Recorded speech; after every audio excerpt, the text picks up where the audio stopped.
ತನುವು ನಿನ್ನದು ಮನವು ನಿನ್ನದು, ತನುವು ನಿನ್ನದು ಮನವು ನಿನ್ನದು, ಎನ್ನ ಜೀವನ ಘನವು ನಿನ್ನದು. ನಾನು ನಿನ್ನವನೆಂಬ ಹೆಮ್ಮೆಯ ಋಣವು ಮಾತ್ರವೇ ನನ್ನದು. ತನು ನಿನ್ನದು ಮನವು ನಿನ್ನದು.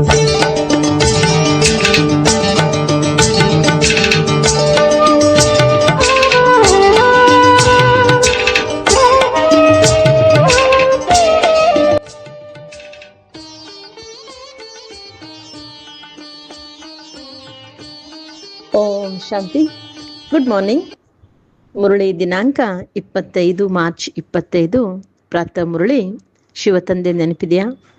ಮುರಳಿಯ ಸಾರ: ಮಧುರ ಮಕ್ಕಳೇ, ನೀವು ಮಹಾವೀರರಾಗಿದ್ದೀರಿ. ಮಾಯೆ ಬಿರುಗಾಳಿಗಳಿಗೆ ನೀವು ಹೆದರಬಾರದು. ಒಬ್ಬ ತಂದೆ ವಿನಃ ಮತ್ಯಾವುದೇ ಚಿಂತೆ ಮಾಡದೆ ಅವಶ್ಯವಾಗಿ ಪವಿತ್ರರಾಗಬೇಕಾಗಿದೆ.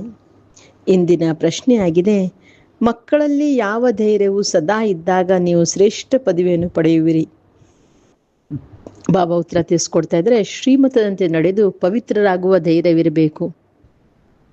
ಬಲೆ ಎಷ್ಟೇ ಏರುಪೇರಿರಲಿ, ದುಃಖವನ್ನು ಸಹನೆ ಮಾಡಬೇಕಾಗಲಿ, ಆದರೆ ತಂದೆಯು ಪವಿತ್ರರಾಗುವ ಯಾವ ಶ್ರೇಷ್ಠ ಮತವನ್ನು ಕೊಟ್ಟಿದ್ದಾರೆಯೋ ಅದರ ಅನುಸಾರ ನಡೆಯುತ್ತಿದ್ದಾಗ ಬಹಳ ಶ್ರೇಷ್ಠ ಪದವಿಯನ್ನು ಪಡೆಯುವಿರಿ.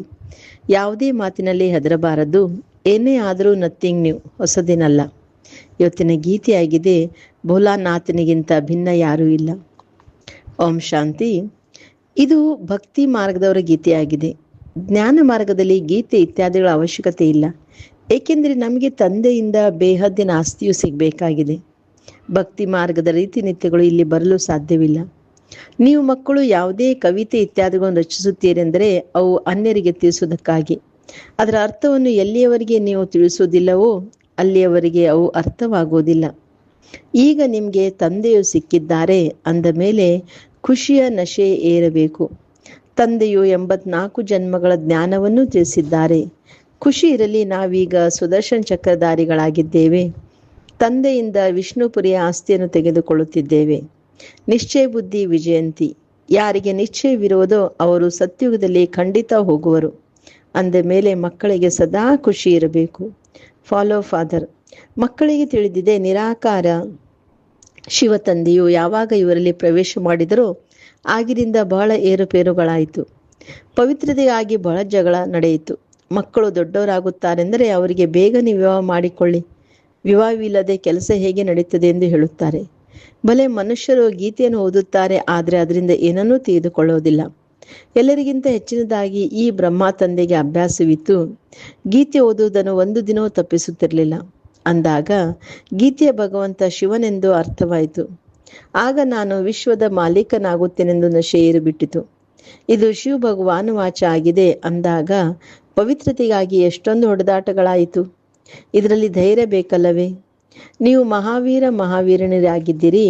ಒಬ್ಬ ತಂದೆಯ ಚಿಂತೆಯನ್ನು ಬಿಟ್ಟು ಮತ್ಯಾವುದರ ಚಿಂತೆ ಮಾಡಬಾರದು. ಪುರುಷನು ರಚಯಿತನಾಗಿದ್ದಾನೆ. ರಚಯಿತನು ಪಾವನರಾಗುತ್ತಾರೆಂದರೆ ರಚನೆಯನ್ನು ಪಾವನ ಮಾಡುತ್ತಾರೆ. ಈ ಮಾತಿನ ಮೇಲೂ ಬಹಳ ಜಗಳ ನಡೆಯಿತು. ದೊಡ್ಡ ದೊಡ್ಡ ಮನೆಗಳಿಂದ ಹೊರಟು ಬಂದರು. ಯಾರದೇ ಚಿಂತೆ ಮಾಡಲಿಲ್ಲ. ಯಾರ ಅದೃಷ್ಟದಲ್ಲಿಲ್ಲವೋ ಅವರು ಹೇಗೆ ತಿಳಿದುಕೊಳ್ಳುವರು? ಪವಿತ್ರರಾಗಿರಬೇಕೆಂದರೆ ಇರಿ, ಇಲ್ಲವೆಂದರೆ ಹೋಗಿ, ತಮ್ಮ ಪ್ರಬಂಧ ಮಾಡಿಕೊಳ್ಳಿ. ಇಷ್ಟು ಧೈರ್ಯ ಬೇಕಲ್ಲವೇ? ತಂದೆಯ ಮುಂದೆ ಎಷ್ಟೊಂದು ಜಗಳವು ನಡೆಯಿತು. ಆದರೆ ತಂದೆಯು ಎಂದಾದರೂ ಬೇಸರವಾಗಿರುವುದನ್ನು ನೋಡಿದಿರಾ? ಅಮೆರಿಕದವರೆಗೆ ಪತ್ರಗಳಲ್ಲಿ ಸುದ್ದಿ ಹೊರಟಿತು. ಇದೇ ಹೊಸದೇನಲ್ಲ. ಇದು ಕಲ್ಪದ ಹಿಂದಿನ ತರಹ ಆಗುತ್ತಿದೆ. ಇದರಲ್ಲಿ ಹೆದರುವ ಮಾತಿಲ್ಲ. ನಾವಂತೂ ನಮ್ಮ ತಂದೆಯಿಂದ ಆಸ್ತಿಯನ್ನು ತೆಗೆದುಕೊಳ್ಳಬೇಕಾಗಿದೆ. ನಮ್ಮ ರಚನೆಯನ್ನು ರಕ್ಷಣೆ ಮಾಡಬೇಕಾಗಿದೆ. ತಂದೆಗೆ ಗೊತ್ತಿದೆ, ಇಡೀ ರಚನೆಯು ಈ ಸಮಯದಲ್ಲಿ ಪತಿತವಾಗಿದೆ. ನಾನೇ ಎಲ್ಲರನ್ನೂ ಪಾವನ ಮಾಡಬೇಕಾಗಿದೆ. ಹೇ ಪತಿತ ಪಾವನ ಮುಕ್ತಿದಾತ, ಬನ್ನಿ ಎಂದು ಎಲ್ಲರೂ ತಂದೆಗೆ ಹೇಳುತ್ತಾರೆ. ಅಂದ ಮೇಲೆ ಅವರಿಗೆ ದಯೆ ಬರುತ್ತದೆ. ದಯಾಹೃದಯಿ ಅಲ್ಲವೇ? ಆದ್ದರಿಂದ ತಂದೆ ತಿಳಿಸುತ್ತಾರೆ, ಮಕ್ಕಳೇ, ಯಾವುದೇ ಮಾತಿನಲ್ಲಿ ಹೆದರಬೇಡಿ. ಹೆದರುವುದರಿಂದ ಇಷ್ಟು ಶ್ರೇಷ್ಠ ಪದವಿಯನ್ನು ಪಡೆಯಲು ಸಾಧ್ಯವಿಲ್ಲ. ಮಾತಿನ ಮೇಲೆ ಅತ್ಯಾಚಾರಗಳು ನಡೆಯುತ್ತವೆ. ದ್ರೌಪದಿಯನ್ನು ವಿವಸ್ತ್ರ ಮಾಡುತ್ತಿದ್ದರೆಂದು ಮಾತೂ ಇದೆ. ತಂದೆಯು 21 ಜನ್ಮಗಳಿಗಾಗಿ ಅಪವಿತ್ರರಾಗುವುದನ್ನು ರಕ್ಷಿಸುತ್ತಾರೆ. ಪ್ರಪಂಚದವರಿಗೆ ಈ ಮಾತುಗಳು ತಿಳಿದಿಲ್ಲ. ಪತಿತ ತಮೋ ಪ್ರಧಾನ ಹಳೆಯ ಸೃಷ್ಟಿಯು ಆಗಲೇಬೇಕಾಗಿದೆ. ಪ್ರತಿಯೊಂದು ವಸ್ತು ಹೊಸದರಿಂದ ಮತ್ತೆ ಪುನಃ ಹಳೆಯದು ಖಂಡಿತ ಆಗಬೇಕಾಗಿದೆ. ಹಳೆಯ ಮನೆಯನ್ನು ಬಿಡಲೇಬೇಕಾಗುತ್ತದೆ. ಹೊಸ ಪ್ರಪಂಚ ಸತ್ಯುಗ, ಹಳೆಯ ಪ್ರಪಂಚ ಕಲಿಯುಗ ಸದಾ ಇರಲು ಸಾಧ್ಯವಿಲ್ಲ. ನೀವು ಮಕ್ಕಳು ತಿಳಿದುಕೊಂಡಿದ್ದೀರಿ, ಇದು ಸೃಷ್ಟಿ ಚಕ್ರವಾಗಿದೆ. ದೇವಿದೇವತೆಯ ರಾಜ್ಯವು ಪುನಃ ಸ್ಥಾಪನೆಯಾಗುತ್ತಿದೆ. ತಂದೆಯು ತಿಳಿಸುತ್ತಾರೆ, ನಾನು ನಿಮಗೆ ಪುನಃ ಗೀತಾ ಜ್ಞಾನವನ್ನು ತಿಳಿಸುತ್ತೇನೆ. ಇಲ್ಲಿ ರಾವಣ ರಾಜ್ಯದಲ್ಲಿ ದುಃಖವಿದೆ. ಯಾವುದಕ್ಕೆ ರಾಮರಾಜ್ಯವೆಂದು ಹೇಳಲಾಗುತ್ತದೆ ಎಂಬುದನ್ನು ಯಾರೂ ತಿಳಿದುಕೊಳ್ಳುವುದಿಲ್ಲ. ತಂದೆಯು ತಿಳಿಸುತ್ತಾರೆ, ನಾನು ಸ್ವರ್ಗ ಅಥವಾ ರಾಮರಾಜ್ಯದ ಸ್ಥಾಪನೆ ಮಾಡಲು ಬಂದಿದ್ದೇನೆ. ನೀವು ಮಕ್ಕಳು ಅನೇಕ ಬಾರಿ ರಾಜ್ಯವನ್ನು ತೆಗೆದುಕೊಂಡಿರಿ, ಮತ್ತೆ ಕಳೆದುಕೊಂಡಿದ್ದೀರಿ. ಇದು ಎಲ್ಲರ ಬುದ್ಧಿಯಲ್ಲಿದೆ.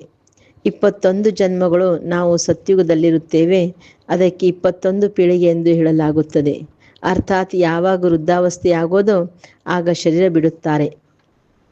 ಎಂದೂ ಅಕಾಲಮೃತ್ಯವಾಗುವುದಿಲ್ಲ. ನೀವೀಗ ತ್ರಿಕಾಲದರ್ಶಿಗಳಾಗಿ ಬಿಟ್ಟಿರಿ. ಶಿವ ತಂದೆಯು ಯಾರೆಂಬುದು ನಿಮಗೆ ತಿಳಿದಿದೆ. ಶಿವನ ಮಂದಿರಗಳನ್ನು ಬಹಳಷ್ಟು ಮಾಡಿದ್ದಾರೆ. ಮೂರ್ತಿಯನ್ನಂತೂ ಮನೆಯಲ್ಲಿ ಬೇಕಾದರೂ ಇಟ್ಟುಕೊಳ್ಳಬಹುದಲ್ಲವೇ? ಆದರೆ ಭಕ್ತಿ ಮಾರ್ಗವು ಡ್ರಾಮಾದಲ್ಲಿ ನಿಗದಿಯಾಗಿದೆ. ಕೃಷ್ಣ ಅಥವಾ ಶಿವನ ಮೂರ್ತಿಯನ್ನು ಮನೆಯಲ್ಲಿ ಬೇಕಾದರೂ ಇಟ್ಟುಕೊಳ್ಳಬಹುದು, ಏಕೆಂದರೆ ಚಿತ್ರವು ಒಂದೇ ಆಗಿದೆ. ಅಂದ ಮೇಲೆ ಅಷ್ಟು ದೂರದವರೆಗೆ ಏಕೆ ಹೋಗುತ್ತಾರೆ? ಅವರ ಬಳಿ ಹೋಗೋದ್ರಿಂದ ಕೃಷ್ಣಪುರಿಯ ಆಸ್ತಿಯು ಸಿಗುವುದೇ? ನೀವೀಗ ತಿಳಿದುಕೊಂಡಿದ್ದೀರಿ, ಜನ್ಮ ಜನ್ಮಾಂತರದಿಂದ ನಾವು ಭಕ್ತಿ ಮಾಡುತ್ತಾ ಬಂದಿದ್ದೇವೆ. ರಾವಣ ರಾಜ್ಯದ ಆಡಂಬರ ನೋಡಿ ಎಷ್ಟಿದೆ. ಇದು ಅಂತಿಮ ಆಡಂಬರವಾಗಿದೆ. ರಾಮರಾಜ್ಯವಂತೂ ಸತ್ಯುಗದಲ್ಲಿತ್ತು. ಅಲ್ಲಿ ಈ ವಿಮಾನ ಇತ್ಯಾದಿಗಳೆಲ್ಲವೂ ಇತ್ತು. ನಂತರ ಇವೆಲ್ಲವನ್ನು ಮಾಯವಾದವು. ಮತ್ತೆ ಈ ಸಮಯದಲ್ಲಿ ಇವೆಲ್ಲವನ್ನು ತಯಾರು ಮಾಡಿದ್ದಾರೆ. ಇವೆಲ್ಲವನ್ನು ಈಗ ಕಲಿಯುತ್ತಿದ್ದಾರೆ. ಯಾರು ಕಲಿಯೋರಿದ್ದಾರೆಯೋ ಅವರು ಸಂಸ್ಕಾರವನ್ನು ತೆಗೆದುಕೊಂಡು ಹೋಗುತ್ತಾರೆ. ಮತ್ತೆ ಸತ್ಯುಗದಲ್ಲಿ ಬಂದು ವಿಮಾನವನ್ನು ತಯಾರು ಮಾಡುತ್ತಾರೆ. ಇವು ಭವಿಷ್ಯದಲ್ಲಿ ನಿಮಗೆ ಸುಖ ಕೊಡುವಂಥ ವಸ್ತುಗಳಾಗಿವೆ. ಈ ವಿಜ್ಞಾನವು ನಿಮಗೆ ಅಲ್ಲಿ ಕೆಲಸಕ್ಕೆ ಬರುವುದು. ಇಲ್ಲಿ ಈ ವಿಜ್ಞಾನವು ದುಃಖಕ್ಕಾಗಿದೆ, ಆದರೆ ಅಲ್ಲಿ ಸುಖಕ್ಕಾಗಿಯೇ ಇರುವುದು. ಈಗ ಸ್ಥಾಪನೆಯಾಗುತ್ತಿದೆ.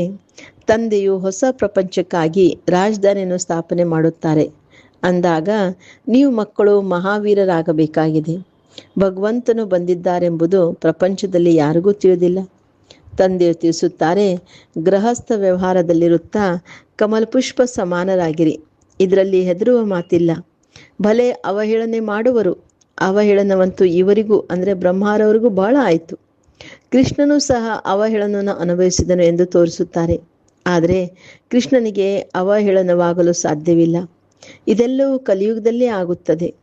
ನಿಮ್ಮದು ಈಗ ಯಾವ ರೂಪವಿದೆಯೋ ಅದು ಮತ್ತೆ ಕಲ್ಪದ ನಂತರ ಇದೇ ಸಮಯದಲ್ಲಿ ಇರುವುದು. ಮಧ್ಯದಲ್ಲಿ ಎಂದೆಂದೂ ಮತ್ತೆಂದೂ ಇರಲು ಸಾಧ್ಯವಿಲ್ಲ. ಪ್ರತಿ ಜನ್ಮದಲ್ಲಿ ರೂಪವು ಬದಲಾಗುತ್ತಾ ಹೋಗುತ್ತದೆ. ಈ ನಾಟಕವು ಮಾಡಲ್ಪಟ್ಟಿದೆ. 84 ಜನ್ಮಗಳಲ್ಲಿ ಯಾವ ರೂಪದಿಂದ ಜನ್ಮ ತೆಗೆದುಕೊಂಡಿದ್ದಾರೆಯೋ ಅದೇ ರೂಪ ತೆಗೆದುಕೊಳ್ಳುವರು. ಈಗ ನಿಮಗೆ ತಿಳಿದಿದೆ, ಇದೇ ರೂಪವು ಬದಲಾಗಿ ಇನ್ನೊಂದು ಜನ್ಮದಲ್ಲಿ ಈ ಲಕ್ಷ್ಮೀನಾರಾಯಣ ತರಹ ರೂಪವಾಗುತ್ತದೆ. ಈಗ ನಿಮ್ಮ ಬುದ್ಧಿಯ ಬೀಗ ತೆರೆದಿದೆ. ಇದು ಹೊಸ ಮಾತಾಗಿದೆ. ಹೊಸ ತಂದೆ, ಹೊಸ ಮಾತುಗಳು ಹೊಸದು. ಈ ಮಾತುಗಳು ಯಾರಿಗೂ ಬೇಗನೆ ಅರ್ಥವಾಗುವುದಿಲ್ಲ.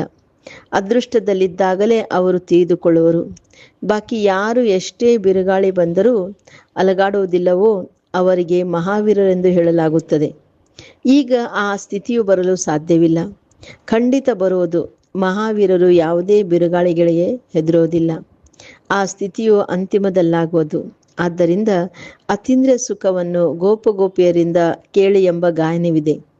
ತಂದೆಯು ನೀವು ಮಕ್ಕಳನ್ನು ಸ್ವರ್ಗಕ್ಕೆ ಯೋಗ್ಯರನ್ನಾಗಿ ಮಾಡಲು ಬಂದಿದ್ದಾರೆ. ಕಲ್ಪದ ಹಿಂದಿನ ತರಹ ನರಕದ ವಿನಾಶವಂತೂ ಆಗಿಯೇ ಆಗುವುದು. ಸತ್ಯುಗದಲ್ಲಂತೂ ಒಂದೇ ಧರ್ಮವಿರುವುದು. ಏಕತೆ ಬೇಕು. ಒಂದು ಧರ್ಮವಿರಬೇಕೆಂದು ಬಯಸುತ್ತಾರೆ. ಆದರೆ ರಾಮರಾಜ್ಯವೇ ಬೇರೆ, ರಾವಣ ರಾಜ್ಯವೇ ಬೇರೆ ಎಂಬುದು ಯಾರಿಗೂ ತಿಳಿದಿಲ್ಲ. ಈಗ ತಂದೆಗೆ ಪೂರ್ಣ ನಿಶ್ಚಯವಿದೆ. ಅಂದ ಮೇಲೆ ಶ್ರೀಮದಂತೆ ನಡೆಯಬೇಕಾಗಿದೆ. ಪ್ರತಿಯೊಬ್ಬರ ನಾಡಿಯನ್ನು ನೋಡಲಾಗುತ್ತದೆ. ಅದರ ಅನುಸಾರ ಸಲಹೆ ಕೊಡಲಾಗುತ್ತದೆ. ತಂದೆಯೂ ಸಹ ತಮ್ಮ ಮಗನಿಗೆ ಹೇಳಿದರು, ಒಂದು ವೇಳೆ ವಿವಾಹ ಮಾಡಿಕೊಳ್ಳುವಂತಿದ್ದರೆ ಹೋಗಿ ಮಾಡಿಕೊಳ್ಳಿ. ಬಹಳ ಮಿತ್ರ ಸಂಬಂಧಿ ಮೊದಲಾದವರು ಕುಳಿತಿದ್ದಾರೆ. ಬಾಬಾ ತಿಳಿಸ್ಕೊಡ್ತಾರೆ, ಅವರು ವಿವಾಹ ಮಾಡಿಸೋರು ಎಂದರು. ನಂತರ ಯಾರೋ ಒಬ್ಬರು ಮುಂದೆ ಬಂದರು. ಅಂದಾಗ ಪ್ರತಿಯೊಬ್ಬರ ನಾಡಿಯನ್ನು ನೋಡಿ ತಿಳಿಸಲಾಗುತ್ತದೆ. ಕೇಳುತ್ತಾರೆ, ಬಾಬಾ, ನಮಗೆ ಇಂಥ ಪರಿಸ್ಥಿತಿ ಇದೆ, ನಾವು ಪವಿತ್ರ ಆಗಲು ಬಯಸುತ್ತೇವೆ, ನಮ್ಮ ಸಂಬಂಧಿಗಳು ನಮ್ಮನ್ನು ಮನೆಯಿಂದ ಹೊರಹಾಕುತ್ತಾರೆ, ಈಗ ಏನು ಮಾಡಬೇಕು? ಅರೆ, ಇದನ್ನೂ ಕೇಳುತ್ತೀರಾ? ಪವಿತ್ರರಾಗಬೇಕು. ಒಂದು ವೇಳೆ ಇರಲು ಸಾಧ್ಯವಾಗದಿದ್ದರೆ ಹೋಗಿ ವಿವಾಹ ಮಾಡಿಕೊಳ್ಳಿ. ಯಾರ ಜೊತೆಯಾದರೂ ನಿಶ್ಚಿತಾರ್ಥವಾಗಿದೆ ಅಂದರೆ ಅವರನ್ನು ಖುಷಿಪಡಿಸಬೇಕೆಂದು ತಿಳಿಯುವುದಾದರೆ ಹೋಗಿ ವಿವಾಹ ಮಾಡಿಕೊಳ್ಳಿ. ಆದರೆ ಮಾಂಗಲ್ಯವನ್ನು ಕಟ್ಟಿಸುವ ಸಮಯದಲ್ಲಿ ಈ ನಿಮ್ಮ ಪತಿಯೇ ನಿಮಗೆ ಗುರುವಾಗಿದ್ದಾರೆ ಎಂದು ಹೇಳುತ್ತಾರೆ. ನೀವು ಅವರಿಂದ ಬರೆಸಿಕೊಳ್ಳಿ, ನಾನು ನಿಮ್ಮ ಗುರು ಈಶ್ವರನಾಗಿದ್ದೇನೆ ಎಂಬುದನ್ನೇ ನೀವು ಒಪ್ಪುತ್ತೀರಾ? ಹಾಗಾದರೆ ಈಗ ನಾನು ಪವಿತ್ರವಾಗಿರಬೇಕೆಂದು ಆದೇಶ ನೀಡುತ್ತೇನೆ ಎಂದು ಹೇಳಬೇಕು. ಇದರಲ್ಲಿ ಸಾಹಸ ಬೇಕಲ್ಲವೇ? ಗುರಿಯು ಬಹಳ ಉನ್ನತವಾಗಿದೆ, ಪ್ರಾಪ್ತಿಯು ಬಹಳ ಬಲವಾಗಿದೆ. ಯಾವಾಗ ಪ್ರಾಪ್ತಿಯ ಬಗ್ಗೆ ಅರಿವು ಇರುವುದಿಲ್ಲವೋ ಆಗ ಕಾಮದ ಬೆಂಕಿ ಬೀಳುತ್ತದೆ. ತಂದೆಯು ತಿಳಿಸುತ್ತಾರೆ, ಇಷ್ಟು ದೊಡ್ಡ ಪ್ರಾಪ್ತಿಯಾಗುತ್ತದೆ ಅಂದ ಮೇಲೆ ಒಂದು ಜನ್ಮ ಪವಿತ್ರವಾಗಿದ್ದರೆ ಏನು ದೊಡ್ಡ ಮಾತು? ನಾನು ನಿಮ್ಮ ಪತಿ ಈಶ್ವರನಾಗಿದ್ದೇನೆ, ನನ್ನ ಆಜ್ಞೆಯಂತೆ ನೀವು ಪವಿತ್ರರಾಗಿರಬೇಕು. ಹೀಗೆ ತಂದೆಯು ಯುಕ್ತಿಗಳನ್ನು ತಿಳಿಸುತ್ತಾರೆ. ಭಾರತದಲ್ಲಿ ಈ ನಿಯಮವಿದೆ, ಸ್ತ್ರೀಗೆ ನಿಮ್ಮ ಪತಿಯೇ ಈಶ್ವರನಾಗಿದ್ದಾನೆ, ಅವರ ಆಜ್ಞೆಯಲ್ಲಿರಬೇಕು, ಪತಿಯ ಕಾಲನ್ನು ಒತ್ತಬೇಕೆಂದು ಹೇಳುತ್ತಾರೆ. ಏಕೆಂದರೆ ಲಕ್ಷ್ಮಿಯು ಸಹ ನಾರಾಯಣ ಕಾಲನ್ನು ಒತ್ತುತ್ತಿದ್ದಳು ಎಂದು ಹೇಳುತ್ತಾರಲ್ಲವೇ? ಆದರೆ ಈ ಹವ್ಯಾಸ ಎಲ್ಲಿಂದ ಬಂದಿತು? ಭಕ್ತಿ ಮಾರ್ಗದ ಚಿತ್ರಗಳಿಂದ. ಸತ್ಯುಗದಲ್ಲಿ ಇಂತಹ ಮಾತಿಲ್ಲ. ಏಕೆಂದರೆ ಲಕ್ಷ್ಮಿಯು ಕಾಲನ್ನು ಒತ್ತಲು ನಾರಾಯಣ ಎಂದಾದರೂ ಸುಸ್ತಾಗುವವನೇ? ನನ್ನ ಸತ್ಯುಗದಲ್ಲಿ ಯಾವುದೇ ಕಾರಣಕ್ಕೂ ಯಾರೂ ಸಹ ಶರೀರ ಸುಸ್ತಾಗುವುದಿಲ್ಲ. ಅಲ್ಲಿ ದಣಿವಿನ ಮಾತೇ ಇರುವುದಿಲ್ಲ. ಇದಂತೂ ದುಃಖದ ಮಾತಾಗಿ ಬಿಡುತ್ತದೆ. ಅಲ್ಲಿ ದುಃಖ ನೋವು ಎಲ್ಲಿಂದ ಬಂತು? ಆದ್ದರಿಂದ ಬ್ರಹ್ಮ ತಂದೆಯು ಲಕ್ಷ್ಮಿಯ ಕಾಲನ್ನು ಒತ್ತಿರುವ ಚಿತ್ರವನ್ನು ಅದರಿಂದ ತೆಗೆಸಿಬಿಟ್ಟರು. ಬಾಲ್ಯದಿಂದಲೇ ವೈರಾಗ್ಯವಿತ್ತು, ಆದ್ದರಿಂದ ಬಹಳ ಭಕ್ತಿ ಮಾಡುತ್ತಿದ್ದರು. ಅಂದಾಗ ತಂದೆಯು ಬಹಳ ಯುಕ್ತಿಯನ್ನು ತಿಳಿಸುತ್ತಾರೆ. ನಾವು ಒಬ್ಬ ತಂದೆಯ ಮಕ್ಕಳಾಗಿದ್ದೇವೆಂದು ನಿಮಗೆ ತಿಳಿದಿದೆ. ಅಂದ ಮೇಲೆ ಪರಸ್ಪರ ಸೋದರ ಸೋದರಿರಾದಿರಿ. ತಾತನಿಂದ ಆಸ್ತಿಯು ಸಿಗುತ್ತದೆ. ತಂದೆಯನ್ನು ಪತಿತ ಪ್ರಪಂಚದಲ್ಲೇ ಕರೆಯುತ್ತಾರೆ. ಹೇ ಪತಿತ ಪಾವನ ಎಲ್ಲ ಸೀತೆಯರ ರಾಮನೇ ಎಂದು ಹೇಳುತ್ತಾರೆ. ತಂದೆಗೆ ಸತ್ಯ ಅರ್ಥಾತ್ ಸತ್ಯಖಂಡವನ್ನು ಸ್ಥಾಪನೆ ಮಾಡಲೆಂದು ಹೇಳುತ್ತಾರೆ. ಅವರೇ ಇಡೀ ಸೃಷ್ಟಿಯ ಆದಿ ಮಧ್ಯಾಂತದ ಸತ್ಯ ಜ್ಞಾನವನ್ನು ತಿಳಿಸುತ್ತಾರೆ. ಈಗ ನೀವು ಆತ್ಮರು ಜ್ಞಾನಸಾಗರಾಗುತ್ತಿದ್ದೀರಿ. ಮಧುರ ಮಕ್ಕಳೇ, ಸಾಹಸವನ್ನಿಡಬೇಕು. ಬಾಬಾ ತಿಳಿಸ್ಕೊಡ್ತಾ ಇದ್ರೆ, ಈಗ ನಾವು ಮಕ್ಕಳಿಗೆ ಬಾಬನ ಶ್ರೀಮತನ್ಸೆ ನಡಿಲಿಕ್ಕೆ ಸಾಹಸ ಇಡಬೇಕು ಅಂತ. ಬೇಹದ್ದಿನ ತಂದೆಯು ಬೇಹದ್ದಿನ ರಚನೆಯನ್ನು ಸ್ವರ್ಗದ ಮಾಲೀಕರನ್ನಾಗಿ ಮಾಡುತ್ತಾರೆ. ಆದ್ದರಿಂದ ಪುರುಷಾರ್ಥ ಮಾಡಿ ಪೂರ್ಣ ಆಸ್ತಿಯನ್ನು ತೆಗೆದುಕೊಳ್ಳಬೇಕಾಗಿದೆ, ಬಲಿಹಾರಿಯಾಗಬೇಕಾಗಿದೆ. ನೀವು ಅವರನ್ನು ತನ್ನ ವಾರಸುದಾರನ್ನಾಗಿ ಮಾಡಿಕೊಳ್ಳುತ್ತೀರೆಂದರೆ ಅವರು ನಿಮಗೆ 21 ಜನ್ಮಗಳಿಗಾಗಿ ಆಸ್ತಿಯನ್ನು ಕೊಡುವರು. ತಂದೆಯು ಮಕ್ಕಳ ಮೇಲೆ ಬಲಿಹಾರಿಯಾಗುತ್ತಾರೆ. ಮಕ್ಕಳು ಹೇಳುತ್ತಾರೆ, ಬಾಬಾ, ಈ ತನು ಮನ ಧನ ಎಲ್ಲವೂ ನಿಮ್ಮದಾಗಿದೆ. ನೀವು ತಂದೆಯೂ ಆಗಿದ್ದೀರಿ, ನಮ್ಮ ಮಗನೂ ಆಗಿದ್ದೀರಿ. ತಮೇವ ಮಾತಾಶ್ಚ ಪಿತ ಎಂದು ಹಾಡುತ್ತಾರೆ. ಒಬ್ಬರ ಮಹಿಮೆ ಎಷ್ಟು ದೊಡ್ಡದಾಗಿದೆ. ಅವರಿಗೆ ಸರ್ವರ ದುಃಖಹರ್ತ ಸುಖಕರ್ತ ಎಂದು ಹೇಳಲಾಗುತ್ತದೆ. ಸತ್ಯುಗದಲ್ಲಿ ಪಂಚತತ್ವಗಳು ಸಹ ಸುಖ ಕೊಡುವಂಥದ್ದಾಗಿರುತ್ತದೆ. ಕಲಿಯುಗದಲ್ಲಿ ಪಂಚತತ್ವಗಳು ತಮೋ ಪ್ರಧಾನವಾಗಿರುವ ಕಾರಣ ದುಃಖ ಕೊಡುತ್ತದೆ. ಅಲ್ಲಿ ಸುಖವಿರುತ್ತದೆ. ಎಲ್ಲಿ? ಸತ್ಯುಗದಲ್ಲಿ ಸುಖವೇ ಸುಖ ಇರುತ್ತದೆ. ಈ ಡ್ರಾಮಾ ಮಾಡಲ್ಪಟ್ಟಿದೆ. ನೀವು ತಿಳಿದುಕೊಂಡಿದ್ದೀರಿ, ಇದು ಅದೇ 5000 ವರ್ಷಗಳ ಹಿಂದಿನ ಯುದ್ಧವಾಗಿದೆ. ಈಗ ಸ್ವರ್ಗದ ಸ್ಥಾಪನೆಯಾಗುತ್ತಿದೆ. ಅಂದ ಮೇಲೆ ಮಕ್ಕಳು ಸದಾ ಖುಷಿಯಲ್ಲಿರಬೇಕಾಗಿದೆ. ಭಗವಂತನು ನಿಮ್ಮನ್ನು ದತ್ತು ಮಾಡಿಕೊಂಡಿದ್ದಾರೆ. ಆದ್ದರಿಂದ ನೀವು ಮಕ್ಕಳಿಗೆ ತಂದೆಯು ಶೃಂಗಾರವನ್ನು ಮಾಡುತ್ತಾರೆ ಮತ್ತು ಓದಿಸುತ್ತಾರೆ. ಒಳ್ಳೆಯದು.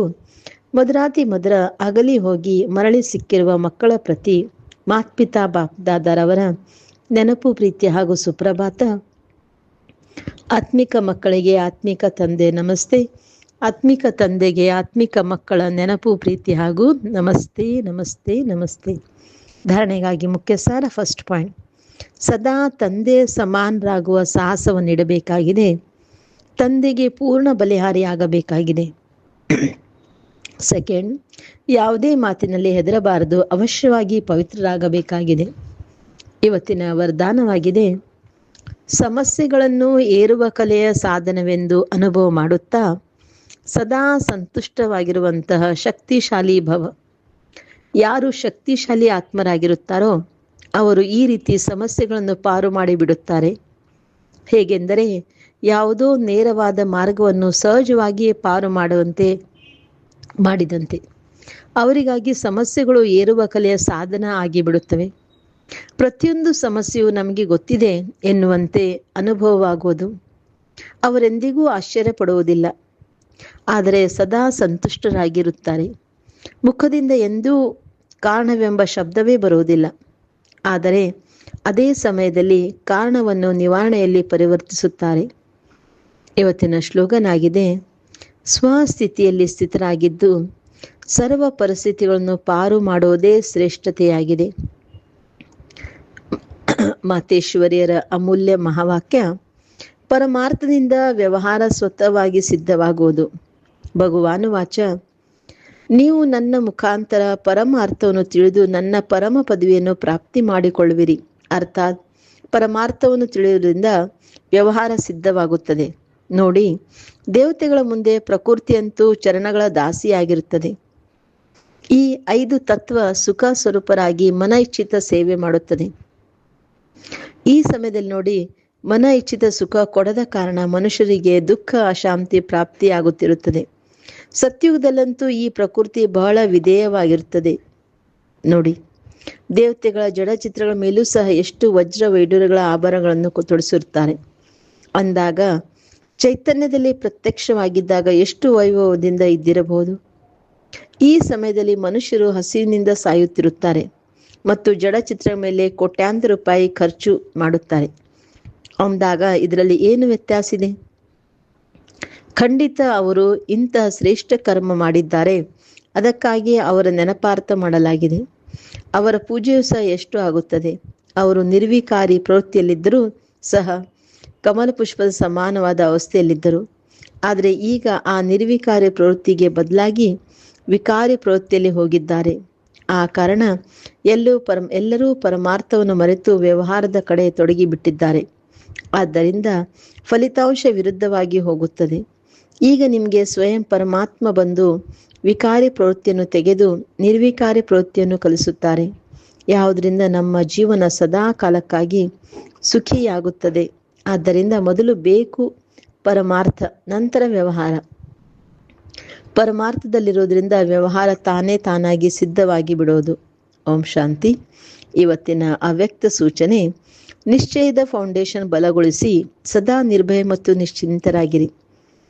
ಹೇಗೆ ವೈದ್ಯರು ರೋಗಿಯನ್ನು ಮೊದಲು ವಿಶ್ವಾಸದಲ್ಲಿ ತರುತ್ತಾರೆ, ಅವರಿಗೂ ವಿಶ್ವಾಸ ಬರುತ್ತದೆ, ಇವರು ಒಳ್ಳೆಯ ವೈದ್ಯರಾಗಿದ್ದಾರೆ, ಇಲ್ಲಿಂದ ಒಳ್ಳೆಯ ಚಿಕಿತ್ಸೆ ಸಿಗುವುದು. ಹಾಗೆಯೇ ವೈದ್ಯರು ಎಷ್ಟೇ ಒಳ್ಳೆಯ ಔಷಧಿ ಕೊಡಲಿ, ಆದರೆ ಒಂದು ವೇಳೆ ವಿಶ್ವಾಸವಿಲ್ಲವೆಂದರೆ ಆ ಔಷಧಿಯ ಪ್ರಭಾವ ಬೀರುವುದಿಲ್ಲ. ಇಂತಹ ಆತ್ಮಿಕ ವೈದ್ಯರಲ್ಲಿಯೂ ಇಂತಹ ಶಕ್ತಿಶಾಲಿ ಸ್ಟೇಜ್ ಇರಲಿ. ಇಲ್ಲಿ ಬಂದಿದ್ದೇವೆಂದರೆ ಅವಶ್ಯವಾಗಿ ಏನಾದರೂ ಪ್ರಾಪ್ತಿಯಾಗುವುದು ಎಂದು ಎಲ್ಲರಿಗೆ ವಿಶ್ವಾಸ ಬರಬೇಕು. Okay. Om Shanti. Have a nice day. Take care.